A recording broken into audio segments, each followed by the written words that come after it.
स्वागत करता हूं दोस्तों, मैं इमरान आपका एक बार फिर से एडू आवर के ऑनलाइन प्लेटफार्म पर हमेशा की तरह हम साथ हैं और बात करने वाले हैं यहां पर क्वेश्चन सेशन पर। और आज का जो पहला क्वेश्चन है वो है सूरत से गोवा तक के तट को क्या कहा जाता है। पहला ऑप्शन मालाबार तट, सौराष्ट्र तट, कोंकण तट और गोवा तट। देखो दोस्तों, आपको प्रत्येक क्वेश्चन के लिए 10 सेकंड का टाइम मिलेगा। 10 सेकंड के अंदर अंदर आप अपना क्वेश्चन का जो आंसर है वो कमेंट बॉक्स में डाल दीजिए। तो बस फटाफट से टाइम शुरू होता है आपका। अब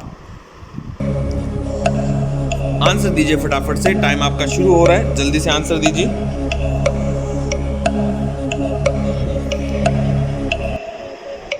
तो टाइम आपका समाप्त तो हो चुका है। अब दोस्तों, यदि हम बात करते हैं यहाँ से सूरत से गोवा तक के तट को क्या कहते हैं, तो इसका जो राइट आंसर होता है वो कहलाएगा यहाँ पे कोंकण तट, है ना, ध्यान रखना है। कोंकण तट जो होता है, कोंकण तट, ये वैसे तो मुंबई से गोवा तक का जो तट होता है उसको हम बोलते हैं, बट ये क्या होता है, कोंकण तट सूरत का है, बिल्कुल दक्षिण में पड़ता है। तो वो सूरत से लेके पूरा जो एरिया है वो उसको हम कोंकण तट के नाम से ही जानते हैं। उसके बाद आपको बताइए, गोवा से लेके मंगलोर तक हम कनारी तट कहते हैं, और फिर नीचे उसके बाद मंगलोर से लेके कन्याकुमारी तक हमें मिल जाता है मालाबार तट। ठीक है, तो आगे हम लेते हैं हमारा जो नेक्स्ट क्वेश्चन है। नेक्स्ट क्वेश्चन है, कन्याकुमारी से भूमध्य रेखा कितने किलोमीटर दूर है। 867, 876, 768, 776। टाइम आपका शुरू होता है अब। फटाफट से आंसर दीजिए कमेंट बॉक्स में, क्या आंसर होना चाहिए। टाइम फटाफट से जा रहा है, जल्दी से जल्दी अपना आंसर कमेंट बॉक्स में दे दीजिए कि कन्याकुमारी से भूमध्य रेखा के बीच लगभग कितनी किलोमीटर की दूरी है। टाइम समाप्त हो चुका है, यहाँ पे आपको रुक जाना है। और यदि हम बात करते हैं यहाँ पे राइट आंसर की, तो हमारा जो भारत है वो करीब 876 किलोमीटर की दूरी पर स्थित है। ठीक है, ये ध्यान रखना है, 876 किलोमीटर है। ठीक है, आगे बढ़ते हैं और नेक्स्ट क्वेश्चन पर आ जाते हैं। निम्नलिखित में से कौन सा प्रवाल द्वीप है। लक्षद्वीप, मिनिकॉय, कवारती और सभी। टाइम आपका शुरू कर रहा हूं मैं, यहाँ पे टाइम शुरू हो चुका है। फटाफट से आंसर कमेंट बॉक्स में देना है कि कौन सा प्रवाल द्वीप है। लक्षद्वीप है, मिनिकॉय है, कवारती है, सभी। टाइम समाप्त हो चुका है। अब आपको आंसर की हम बात करें तो आंसर जो हमारा यहाँ पर बनता है, ये कौन सा प्रवाल द्वीप है। तो दोस्तों देखो, ये मिनिकॉय हो, चाहे कवारती हो, चाहे लक्षद्वीप हो, वास्तव में केंद्र शासित प्रदेश इसी लक्षद्वीप के ही पार्ट हैं, और इसी वजह से प्रवाल द्वीप जो होगा वो हो जाएगा उपयुक्त सभी। ठीक है, आगे बढ़ते हैं, फटाफट से लेते हैं हमारा नेक्स्ट क्वेश्चन। भारत का जो पश्चिम तटीय मैदान है, जिसको हम वेस्टर्न कोस्टल प्लेन भी कहते हैं, का दक्षिण भाग क्या कहलाता है। ध्यान रखना है, पश्चिमी तट का दक्षिणी भाग। टाइम आपका मैं शुरू कर रहा हूं, टाइम शुरू हो चुका है। आंसर फटाफट से देना है कि भारत का पश्चिम तटीय मैदान का दक्षिण भाग क्या कहलाता है। टाइम समाप्त हो चुका है। अब यदि हम बात करते हैं कि पश्चिम तटीय मैदान क्या कहलाता है, तो ये जो राइट आंसर है वो होता है यहाँ पे मालाबार तट, और इसका दक्षिणी मैदान जो है वो प्रारंभ होता है कहाँ से। वो प्रारंभ होता है हमारे मंगलोर से लेकर कन्याकुमारी तक। यानी हम पश्चिम तट को हम कुछ भागों में बांट सकते हैं, जिसमें कच्छ तट होता है, सौराष्ट्र तट होता है, कोंकण तट है, मंगलोर तट है, और सबसे दक्षिण में होता है मालाबार तट। ठीक है, आगे बढ़ते हैं, नेक्स्ट क्वेश्चन पर हम आ जाते हैं। तो नेक्स्ट है, निम्नलिखित में से कौन सा दर्रा सह्याद्री में नहीं पाया जाता है। टाइम आपका मैं शुरू कर रहा हूं। ऑप्शन है आपके पास भोर घाट, पाल घाट, थाल घाट, नन ऑफ अबव। टाइम शुरू हो चुका है, आंसर दीजिए।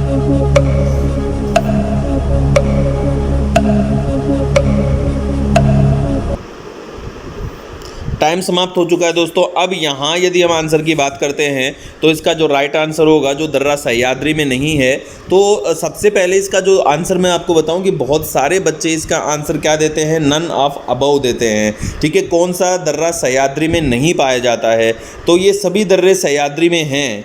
कौन सा नहीं पाया जाता, यदि हम कहें भोर घाट तो ये पाया जाता है, पाल घाट पाया जाता है, थाल घाट की यदि हम बात करते हैं, थाल घाट भी पाया जाता है। बच्चों का सोचना ये होता है, बट मैं आपको बताऊं कि सह्याद्री जो पर्वतमाला है, ये सह्याद्री पर्वतमाला हम पश्चिमी घाट पर्वतमाला को ही बोलते हैं, लेकिन पश्चिमी घाट पर्वतमाला को कहाँ पर सह्याद्री बोला जाता है, महाराष्ट्र में और उत्तरी कर्नाटका में ही सह्याद्री बोला जाता है। और यहाँ पर हमें भोर घाट और थाल घाट मिल जाते हैं।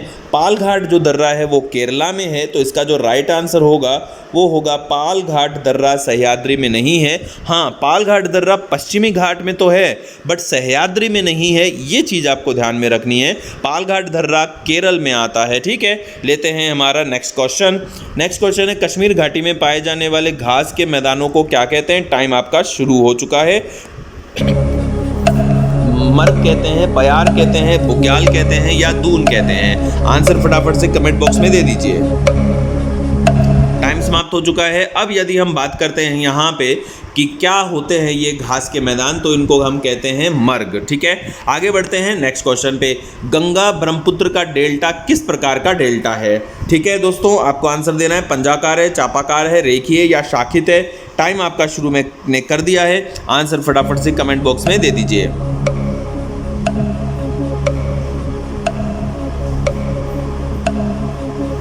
टाइम समाप्त हो चुका है। अब यदि हम आंसर की बात करते हैं तो हमारा गंगा और ब्रह्मपुत्र का जो डेल्टा है वो कैसा डेल्टा है? चापाकार डेल्टा है और ये विश्व का सबसे बड़ा चापाकार डेल्टा है। ठीक है, आगे बढ़ते हैं नेक्स्ट क्वेश्चन पे। गारो खासी जयंतिया पहाड़ियाँ कहाँ पर स्थित हैं? दोस्तों आपको बताना, गारो खासी जयंतिया की पहाड़ियाँ कहाँ स्थित हैं? आसाम, मेघालय, दिसपुर, अरुणाचल प्रदेश? टाइम आपका मैंने शुरू कर दिया है। आंसर दीजिए फटाफट से कमेंट बॉक्स में। टाइम समाप्त हो चुका है। अब यदि हम बात करते हैं आंसर की, तो गारो खासी जयंतिया की जो पहाड़ियां हैं वो मेघालय में हैं और इनमें से दोस्तों खासी जो पहाड़ियां हैं वो विश्व में जानी जाती है सर्वाधिक वर्षा के लिए। मौसिन राम यहाँ पर एक स्थान है जो विश्व में सबसे ज़्यादा बारिश वाला स्थान है। ठीक है, आगे बढ़ते हैं नेक्स्ट क्वेश्चन पर आ जाते हैं। नीलगिरी हिल्स एक प्रकार का ब्लॉक पर्वत है जिस पर एक प्रसिद्ध पर्यटन स्थल स्थित है, उसका नाम बताना है। टाइम आपका शुरू होता है। आंसर दीजिए फटाफट से। टाइम चल रहा है दोस्तों, फटाफट से आंसर देना है। आपका क्या सोचना है, कौन सा वो पर्यटन स्थल है? टाइम समाप्त हो चुका है। यदि हम आंसर की बात करते हैं तो यहाँ पर काफ़ी प्रसिद्ध पर्यटन स्थल है ऊटी। इस ऊटी को हम ऊटक मंडलम भी कहते हैं। ऊटक मंडलम, ठीक है, ऊटक मंडलम भी ये कहलाता है। ठीक है, ध्यान रखना है। चलो आगे बढ़ते हैं नेक्स्ट क्वेश्चन पर। हरिद्वार देहरादून किस हिमालय में है? महान, लघु, ट्रांस, शिवालिक? आंसर दीजिए फटाफट से कमेंट बॉक्स में। हरिद्वार और देहरादून कहाँ है? टाइम मैंने शुरू कर दिया है।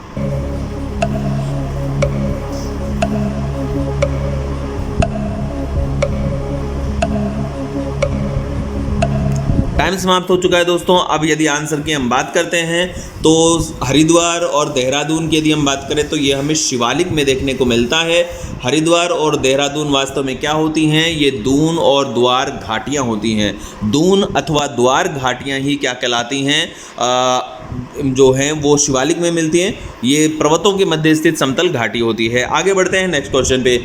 नदी द्वीपों का निर्माण कैसे होता है? ठीक है, अब टाइम आपका शुरू कर रहा हूँ मैं। आपको बताना है नदी द्वीपों का निर्माण कैसा होता है। नदियों के निचले भाग में ढाल कम होने से, नदियों के निचले भाग में ढाल ज़्यादा होने से, गाद एकत्र होने से।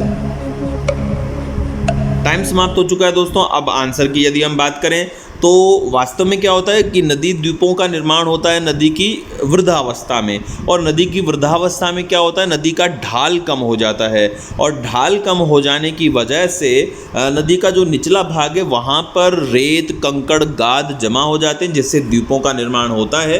तो राइट आंसर होगा ए। ठीक है, आगे बढ़ते हैं नेक्स्ट क्वेश्चन पे। गोवा के दक्षिण में स्थित पश्चिम तटीय पट्टी कौन सी है? टाइम मैं आपका शुरू कर रहा हूं, आंसर देना है फटाफट से। कोरोमंडल है, कन्नड़ है, कोंकण है, उत्तर सरकार है? टाइम शुरू हो चुका है। आंसर दीजिए फटाफट से। गोवा के दक्षिण में स्थित पश्चिम तटीय पट्टी कौन है? कोरोमंडल, कन्नड़, कोंकण, उत्तर? टाइम समाप्त हो चुका है। अब आंसर की बात करते हैं तो गोवा के दक्षिण में देखो कहाँ से, गोवा से कहाँ तक हम किस तरह से पढ़ते हैं कि दमन से गोवा तक तो कौन सा होता है? दमन से गोवा होता है हमारा कौन सा तट? कोंकण तट होता है। उसके नीचे हम आ जाते हैं तो गोवा से मंगलोर तक कौन सा तट होता है? कन्नड़ तट। इस कन्नड़ तट को हम कनारी तट भी कहते हैं। इस कन्नड़ तट को हम कनारी तट भी कहते हैं। ठीक है, आगे बढ़ते हैं नेक्स्ट क्वेश्चन पे। भारत का एकमात्र सक्रिय ज्वालामुखी अंडमान निकोबार द्वीप समूह पर स्थित है, उसका नाम बताना है आपको और टाइम आपका शुरू हो चुका है। आंसर दीजिए, कौन है वो? लक्षद्वीप है, मोरेन द्वीप है, बैरन द्वीप है या सभी हैं? तो टाइम समाप्त हो चुका है और इसका जो राइट आंसर है वो है बैरन द्वीप। ठीक है, आगे बढ़ते हैं नेक्स्ट क्वेश्चन पे। कंचनजंगा भारत में स्थित है, इसकी ऊंचाई बतानी है आपको। टाइम में शुरू कर रहा हूँ, क्या सोचना है आपका? क्या राइट आंसर होगा? ए, बी, सी या डी? क्या इसका राइट आंसर होगा? क्या सोचते हैं आप? तो आपका टाइम समाप्त हो चुका है। अब अगर हम देखें कि कंचनजंगा की ऊंचाई क्या है, तो कंचनजंगा की ऊंचाई है 8,586 मीटर है एनसीईआरटी के अकॉर्डिंग। ठीक है, आगे बढ़ते हैं नेक्स्ट क्वेश्चन पे।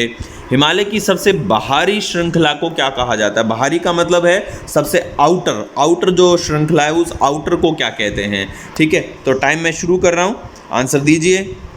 धौलाधार, पंचाल, नंगा पर्वत, शिवालिक?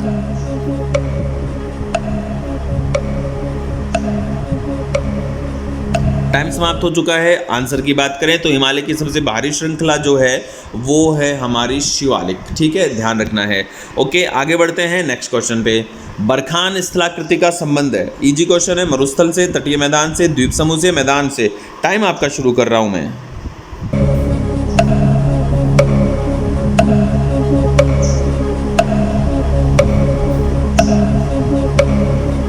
टाइम समाप्त हो चुका है दोस्तों।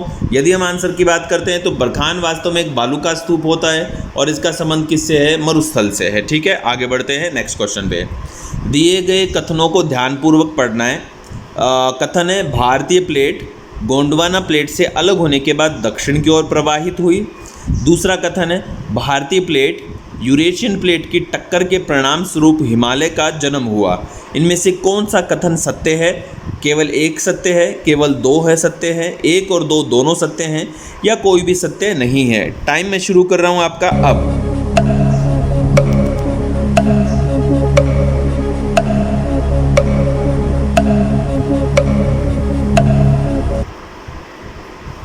दोस्तों टाइम समाप्त हो चुका है। तो इसमें अगर आंसर की हम बात करते हैं तो इसका जो राइट आंसर है वो ये है कि केवल दो ही सत्य है।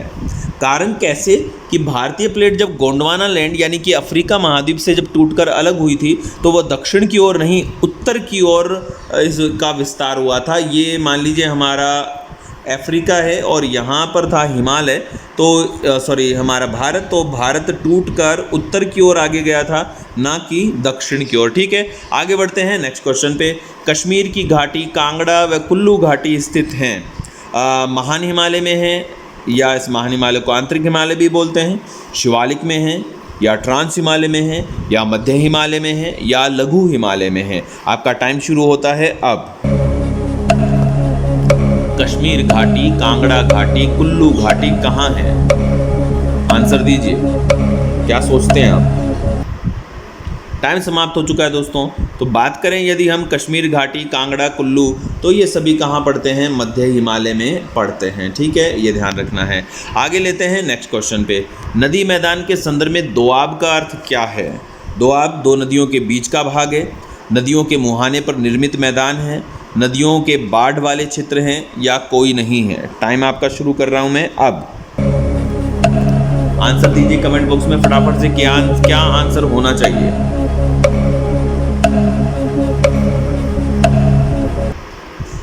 टाइम समाप्त हो चुका है। अब यदि हम आंसर की बात करें तो नदी मैदान के संदर्भ में दोआब क्या होता है? कि दो नदियों के बीच का जो भाग होता है उसी को हम दोआब कहते हैं। तो हमारा आंसर होगा ए, राइट। ठीक है, आगे लेते हैं नेक्स्ट क्वेश्चन। दिख रहा नहीं है थोड़ा सा, बट ऐसा ही है, आगे से टाइपिंग में थोड़ा सा ध्यान रखेंगे। उत्तर मैदान के संदर्भ में निम्नलिखित में से कौन सा कथन सत्य है? उत्तर मैदान का सबसे अधिक भाग पुरानी जलोढ़ मृदा का बना है। ठीक है, दूसरा ऑप्शन है उत्तरी मैदान के बांगर क्षेत्र की मृदा में चूनेदार निक्षेप पाए जाते हैं। तीसरा है उत्तरी मैदान के बाढ़ वाले मैदानों के नए तथा युवा निक्षेप को खादर कहा जाता है। अब आपके पास ऑप्शन है, केवल एक सही है, केवल दो सही है, केवल तीन सही है, केवल एक, दो, तीन सही है। आंसर देना है आपको कमेंट बॉक्स में। आपका टाइम शुरू कर रहा हूँ मैं अब। आंसर दीजिए, क्या राइट आंसर है, क्या सोचते हैं आप? टाइम फटाफट से जा रहा है दोस्तों, केवल 10 सेकंड का समय है। टाइम समाप्त हो चुका है। अब यदि हम आंसर की बात करें कि क्या राइट आंसर होने वाला है, तो देखो पहला कथन था कि उत्तर मैदान का सबसे अधिक भाग पुरानी जलोढ़ मृदा से बना है। ठीक है। उत्तर मैदान के बांगर क्षेत्र की मृदा में चूने के निक्षेप मिलते हैं। ठीक है। उत्तर मैदान के बाढ़ वाले मैदानों के नए तथा युवा निक्षेप को खादर कहते हैं। तो ये सभी के सभी सही कथन हैं, यानी 1 2 3 सभी कथन सही हैं। ठीक है। आगे लेते हैं नेक्स्ट क्वेश्चन पे। पीर पंजाल, धौलाधार, नागटिबा, महाभारत इत्यादि श्रेणियां हिमालय के किस भाग में पाई जाती हैं? ठीक है। मध्य में, महान में, ट्रांस में या उप हिमालय में? टाइम मैं आपका शुरू कर रहा हूँ, आंसर दीजिए फटाफट से। क्या राइट आंसर होगा कि पीर पंजाल, धौलाधार, नागटिबा, महाभारत ये किस हिमालय में मिलती हैं? टाइम आपका समाप्त हो चुका है। तो राइट आंसर है इसका मध्य हिमालय में। ठीक है, ये ध्यान रखेंगे। आगे बढ़ते हैं नेक्स्ट पे। निम्नलिखित में से किस भारतीय राज्य की समुद्र तटीय सीमा सबसे छोटी है? ठीक है। एमपी पुलिस में आया हुआ एक क्वेश्चन है। गोवा, केरल, उड़ीसा, पश्चिम बंगाल। टाइम आपका शुरू कर रहा हूँ मैं अब।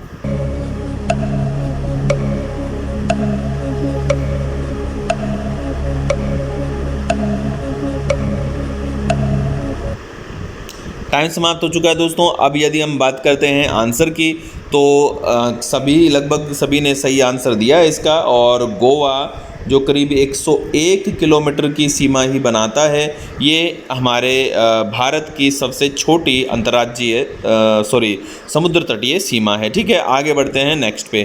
कौन सा जलाशय अंडमान निकोबार द्वीप समूह को अलग करता है? यानी कौन सा जलाशय या जल संधि भी कह सकते हैं जो अंडमान और निकोबार को आपस में अलग करता है? आपका टाइम शुरू होता है अब। राइट आंसर अंडमान है या बंगाल की खाड़ी या 10 डिग्री चैनल या 11 डिग्री चैनल?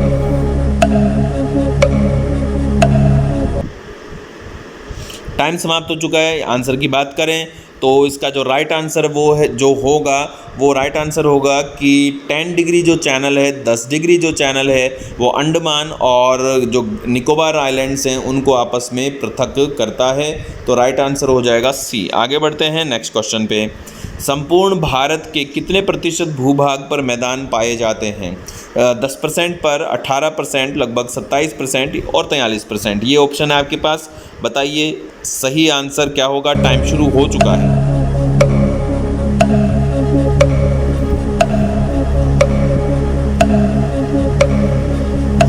टाइम समाप्त हो चुका है दोस्तों। राइट आंसर है 43%। 43% जो है इस पर हमारे यहाँ क्या पाए जाते हैं? मैदान पाए जाते हैं। ठीक है। बढ़ते हैं नेक्स्ट क्वेश्चन पे। भारत की प्रादेशिक जल सीमा समुद्र तल से कितने समुद्री मील की दूरी पर है? ठीक है। तो 12 मील है, इसको वैसे नॉटिकल मील कहते हैं। तो 12 नॉटिकल मील है या 24 नॉटिकल मील है या 111 नॉटिकल मील है या 200 नॉटिकल मील है? ठीक है। तो आपका जो टाइम है वो मैं शुरू कर रहा हूँ अब। बताएं राइट आंसर क्या होगा।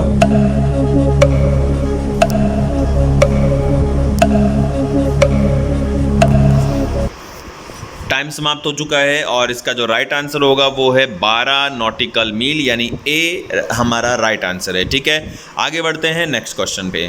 निम्नलिखित में से किस देश के साथ भारत की अंतर्राष्ट्रीय सीमा नहीं लगती है? पाकिस्तान, बांग्लादेश, भूटान या श्रीलंका? तो टाइम शुरू कर रहा हूँ मैं। आंसर दीजिए फटाफट से कमेंट बॉक्स में।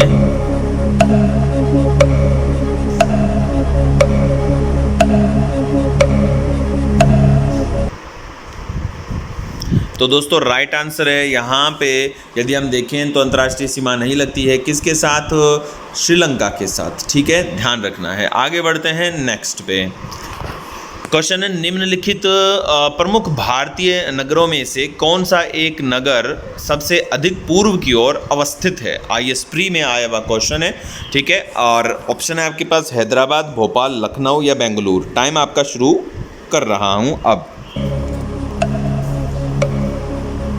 आंसर दीजिए कमेंट बॉक्स में फटाफट से। कौन सा राइट आंसर होगा? हैदराबाद, भोपाल, लखनऊ, बेंगलुरु, इनमें से सबसे ज़्यादा पूरब में कौन है? तो इसके राइट आंसर की हम बात करें तो राइट आंसर होता है हमारा लखनऊ। लखनऊ उत्तर प्रदेश में ये समस्त नगरों में सबसे ज़्यादा पूरब में स्थित है।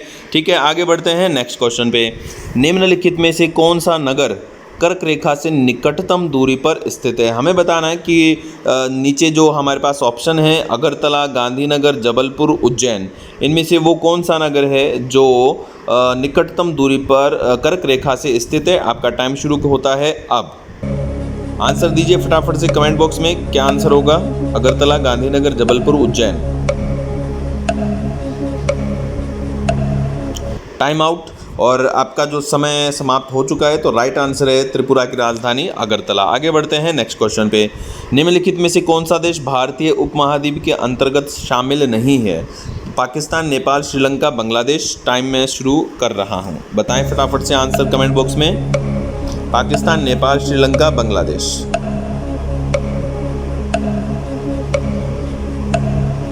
टाइम समाप्त हो चुका है। अब यदि हम बात करें आंसर की, तो भारतीय उपमहाद्वीप के अंतर्गत जो नहीं आता है वो है श्रीलंका। ठीक है, अरे बस क्वेश्चन आज के लिए सिर्फ इतने ही थे। 30 क्वेश्चन हमने शामिल किए हैं। ओके फ्रेंड्स, नेक्स्ट 9:30 बजे हम मिलेंगे। जाने से पहले चैनल एक बार सब्सक्राइब कर लीजिए जिन्होंने नहीं किया है। ओके फ्रेंड्स, कंटिन्यू साथ बने रहने के लिए थैंक यू।